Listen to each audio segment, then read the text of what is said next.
السلام عليكم ورحمة الله تعالى وبركاته. أحبائي في الله، متتبعي الكرام، كيف دايرين؟ لاباس عليكم؟ نتمنى تكونوا في أحسن الأحوال.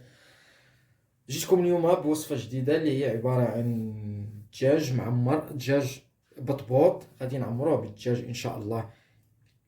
دابا غادي ندير معكم الطريقة ديال الدجاج، يعني غندوزو المقادير. غادي نعطر الدجاج ديالي. بسم الله على بركة الله. بالنسبة للعطرية ديالنا غادي نحتاجو القليل من السكنجبير، القليل من الإبزار،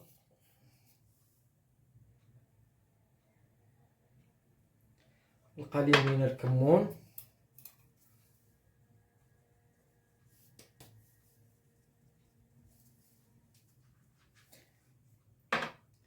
القليل من الكركم أو الخرقوم،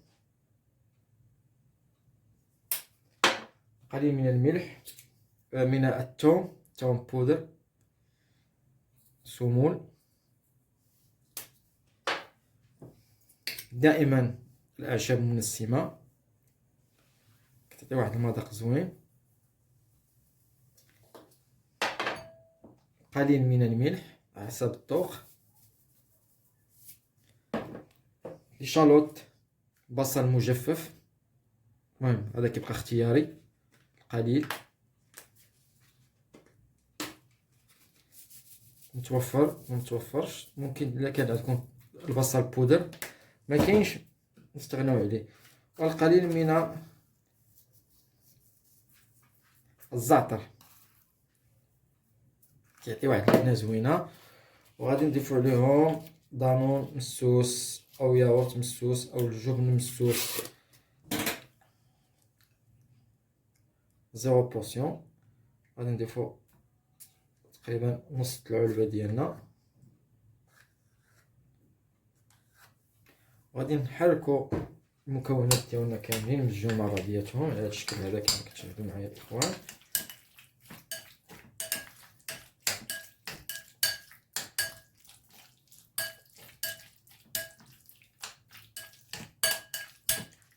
نستمروا على هذا الشكل هذا اخوان. غنضيفوا عليها التحميره او البابريكا، الفلفل الاحمر الحلو،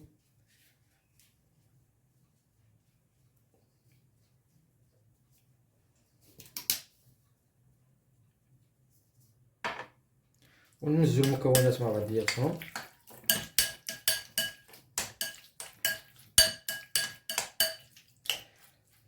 هذا هو الشكل ديالنا الاخوان، الشكل النهائي ديال الحشوه ديالنا اللي غادي نعمرو في البطبوط ديالنا على شكل سندويتشات. غادي نخلوها نتركوها على الاقل واحد الساعه بيد ما تشرب لنا العطريه في الدجاج ديالنا، ونرجع معكم احبائي في الله. معكم الاخوان بعد ما خلينا الدجاج ديالنا يترقد واحد المده ديال ساعه تقريبا، غادي نطيبوه. غادي نحتاجو واحد المقلاة، غادي نضيفو فيها واحد القليل من الزيت،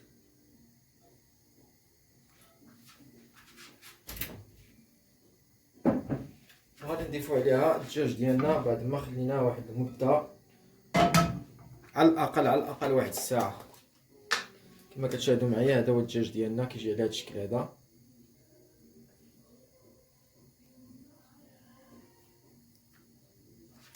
غادي نضيفوه ديريكتومون في المقلاة ديالنا.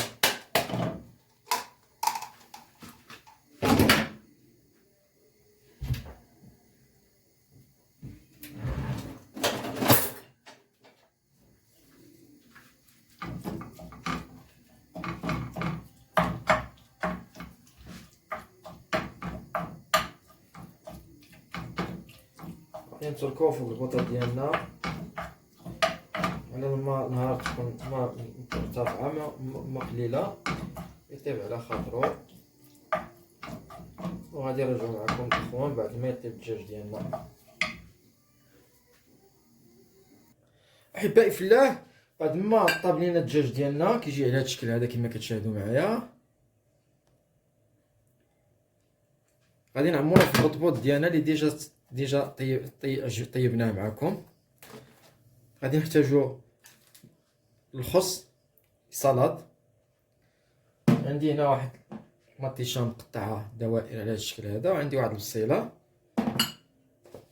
عندي مايونيز كيبقى الاختيار ديال اي واحد اش بغى يدير مع دي الصوص اللي غيدير. عندي واحد جوج فروماجات كيبقاو اختياريين حتى هما، وعندي الفرomاج هنا الا بغيتو ديروه في الكريه. الا كنا بغينا نديروه في الكريه ديال البانيني نديرو ممكن نضيفو لهاد الفرماج.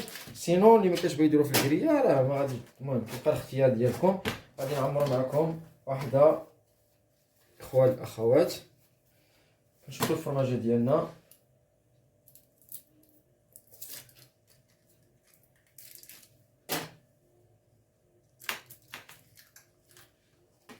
كاين هنا الفاز ديالنا ديال البطبوط ديالنا.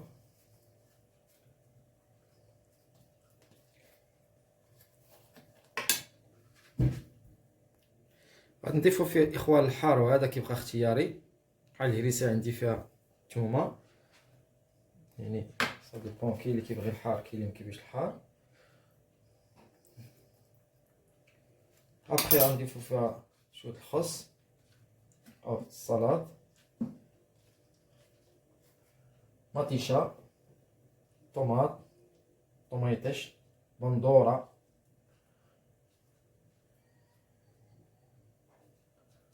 البصله ديالنا،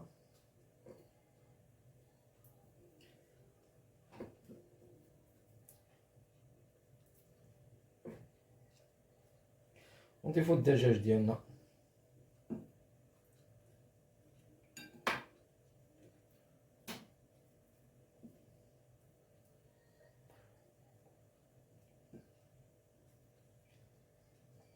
من بعد نضيفو عليه مايونيز.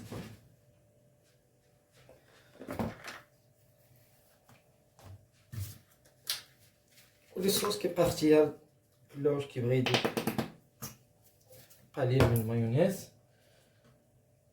وفي حالة اللي كنتو ديروه في الكرية ممكن تضيفوا عليه الفرماج.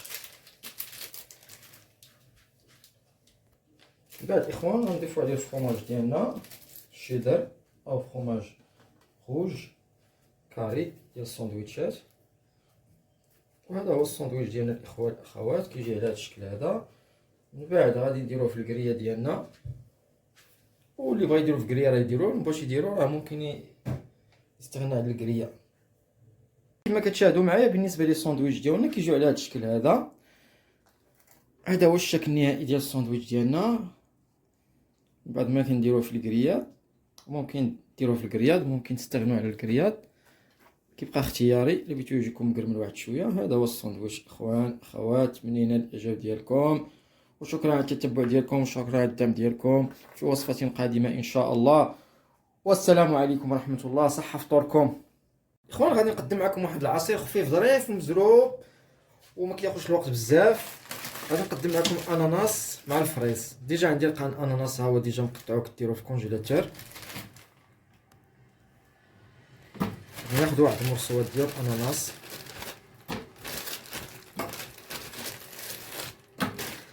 عندنا الفريز حتى هو ديجا كتقطعو ديروه في الكونجيلاتور. غادي ناخذ واحد المرصوات ديال الفريز.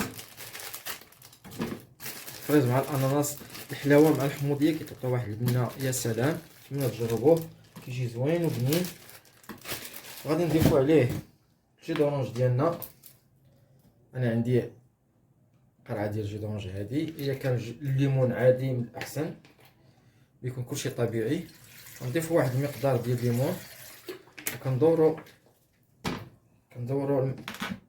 الفواكه ديالنا مزيان باش يطحنوا، باش ما يبقاوش فيهم هذوك المرصوات. هادشي كندير واحد شويه ديال الجي دورونج حتى كندورو مزيان حتى كيطحن باش ما يبقاوش هذوك المرصوات. ونرجع معكم احبائي في الله. اخوان كما كتشاهدوا معايا كيجي على هذا الشكل هذا. هادشي علاش ما كنديرش فيه الليمون بزاف، كندير واحد المقدار باش كيطحن ليا كاع المكونات.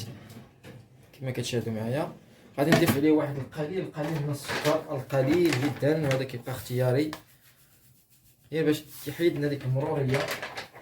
وغادي نزيد عليه الجي دورونج ديالنا، وصا ديبون كيبقى على الاختيار ديالكم واش بغيتوه ثقيل ولا بغيتوه خفيف. وغادي نعاودو ندوروه المره الثانيه. اخوان الاخوات هذا هو الشكل النهائي ديال العصير ديالنا، كيجي على هذا الشكل هذا خفيف ظريف، مزج بين الاناناس والفريز، كيجي يا سلام وكيدوب فيه واحد المذاق زوين. ونتمنى لنا الاعجاب ديالكم الاخوان الاخوات. كما كتشاهدوا معنا ها هو كيجي لذيذ. تمنينا الإعجاب ديالكم الإخوة الأخوات، والسلام عليكم في وصفة قادمة إن شاء الله، وعصير جديد إن شاء الله.